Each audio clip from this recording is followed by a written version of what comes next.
두 번째 소식도 전해주시죠. 예, 다음 소식입니다. 한라산에서 해맞이를 할 수 있는 야간 산행이 3년 만에 재개된 가운데 야간 산행 예약이 온라인에서 웃돈까지 붙어서 거래되고 있습니다. 최근 제주도청 홈페이지에는 한라산 탐방 예약 QR코드가 암암리에 거래되고 있다는 제보가 올라왔습니다. 글쓴이는 내년 1월 1일 야간 산행 예약 QR코드가 5만 원에 거래됐다면서 관련 사진을 올리고 해당 예약분을 확인해 취소해달라고 요청했습니다. 한라산은 탐방 예약을 한 사람과 입산하려는 사람이 다를 경우 입산이 통제되는데요. 한라산 탐방 예약 시스템에도 다른 사람의 QR코드를 가지고 입장을 하면 1년 동안 입산 금지 조치한다는 경고성 공지가 걸려 있습니다. 그런데도 온라인 거래가 시도되는 것은 이번 한라산 야간 산행이 3년 만에 허용이 되면서 수요가 많기 때문으로 보이는데요. 앞서 내년 1월 1일 신년 해맞이를 위한 야간 산행 인터넷 예약은 1시간 만에 1,500명분이 모두 마감되기도 했습니다. 한라산 국립공원 관리사무소 측은 새해 당일 입구에서부터 신분 확인을 강화한다는 방침입니다. 오늘 두 번째 소식도 전해주십시오. 네, 다음 소식입니다. 요즘 단풍놀이 계획하시는 분들이 많으실 텐데 일부 단풍놀이 명소는 암표가 기승을 부리고 있습니다.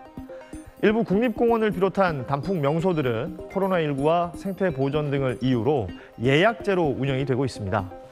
국립공원공단은 이달부터 지리산 구룡계곡을 비롯해 7개 탐방로 구간을 시작으로 예약제를 본격적으로 운영 중입니다. 유료로 운영 중인 경기도 광주의 화담숲의 경우 수도권과 인접한 데다 입소문을 타면서 방문객이 증가하고 있는데요. 이미 운영 기간 내내 주말 예매는 매진된 상황입니다. 온라인 중고거래 사이트에서는 암표까지 등장을 했습니다. 만원짜리 입장권이 두세 배 가격에 거래되고 있고요. 일부 판매자들은 10장 단위로 입장권을 팔기도 했는데 화담숲 측이 티켓을 불법 거래하다 적발이 되면 추적을 통해 사전 통보 없이 예매 취소 처리가 될 수 있다고 밝히고 있지만 별 소용이 없는 실정입니다. 경범죄 처벌법에 따르면 오프라인으로 암표를 판매했을 때는 처벌의 대상이 되지만 온라인의 경우 마땅한 처벌 규정이 없습니다. 고속철도를 자주 타는 승객들은 대부분 이런 경험이 있습니다. 급하게 내려가야 돼서 이제 표를 예매를 하려고 봤는데 계속 다 매진이더라고요. 계속 새로 고침하면은 제가 가야 되는 그 비슷한 시간대에 가끔 취소표 하나씩 이렇게 나오거든요. 표를 끄는 사람이 많아서기도 하지만 다른 이유도 있었습니다.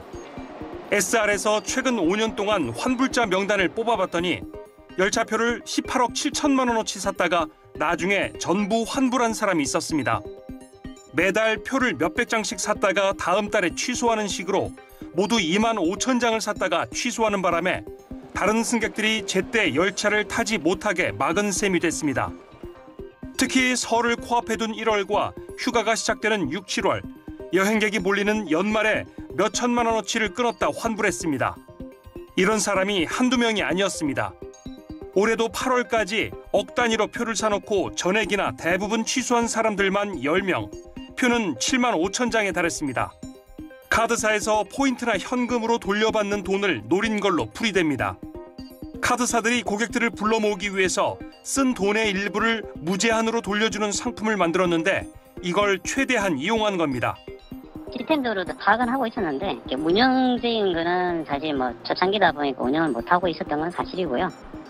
출발 이틀 전에만 취소하면 수수료가 없어서 이런 악성 고객들이 생겨난 걸로 보입니다. 이런 악성 환불자에 대해선 영구적으로 회원 자격을 박탈하거나 징벌적 손해배상 제도를 마련해야 합니다. 자기만 혜택을 보겠다는 얌체족들도 문제지만 이를 걸러내지 못한 예약 시스템도 개선해야 합니다. SBS 조교입니다.